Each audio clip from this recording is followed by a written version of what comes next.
Halo, assalamualaikum warahmatullahi wabarakatuh. Kenalin teman-teman ya.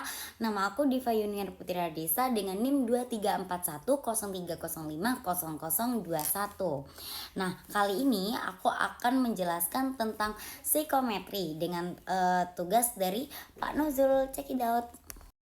Nah, first thing nih kakakku ya, yang pertama aku mau jelasin dulu apa itu hakikat dan ruang lingkup dari psikometri. Pasti kakak, psikometri itu apa sih?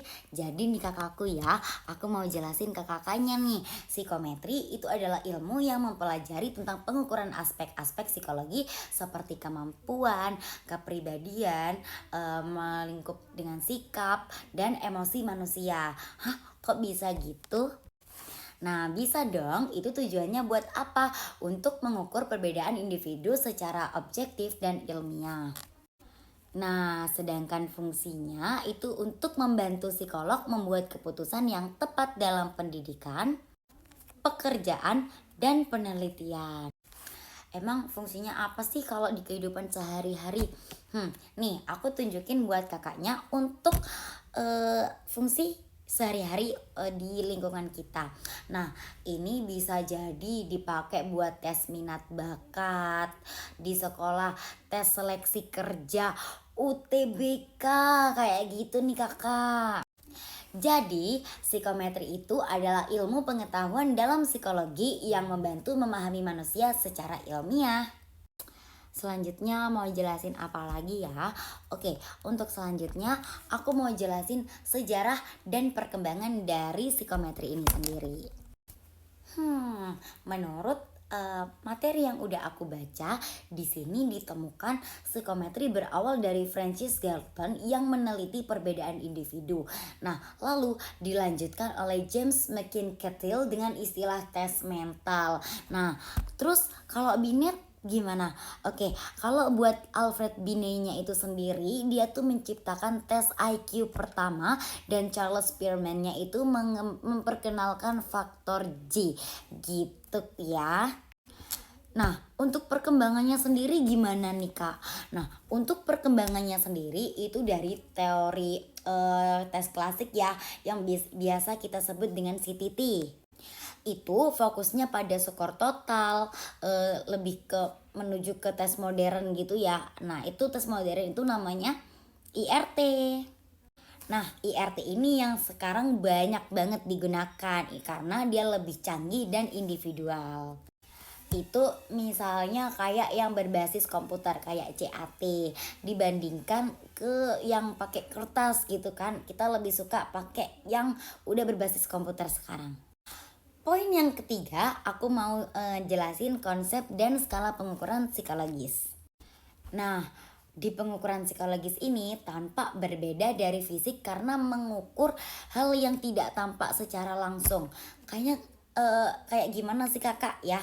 Contohnya ada motivasi dan emosi. Jadi dalam skala ini dia tuh terbagi dengan 4 jenis skala. Apa aja nih?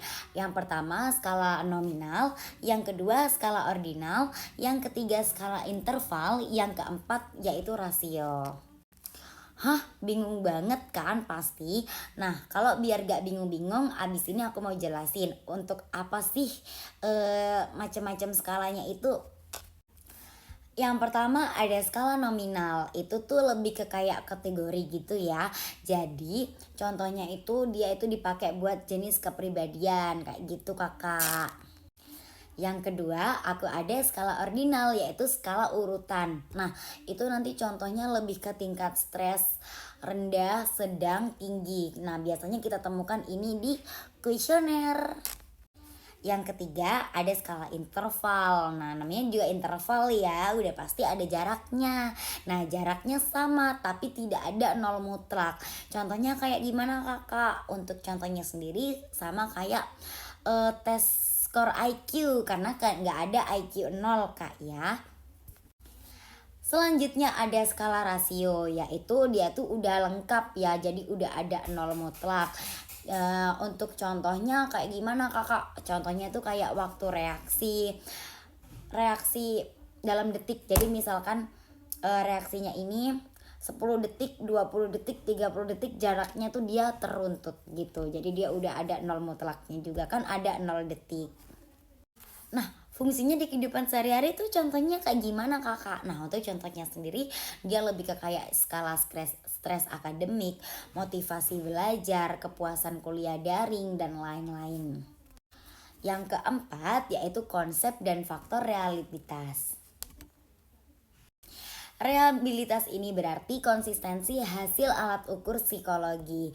Nah, jadi alat ukur yang reliable memberikan hasil yang stabil dari waktu ke waktu. Maksudnya gimana? Dia tuh konstante Kakak ya. Tetap sama gitu ya. Untuk faktor yang mempengaruhinya itu apa aja Kakak? Oke, aku mau jelasin ya. Untuk faktor yang mempengaruhi ada yang pertama kondisi emosional responden, yang kedua ada lingkungan tes, yang ketiga cara penyajian soalnya. Jadi hal tersebut sangat-sangat mempengaruhi hasil.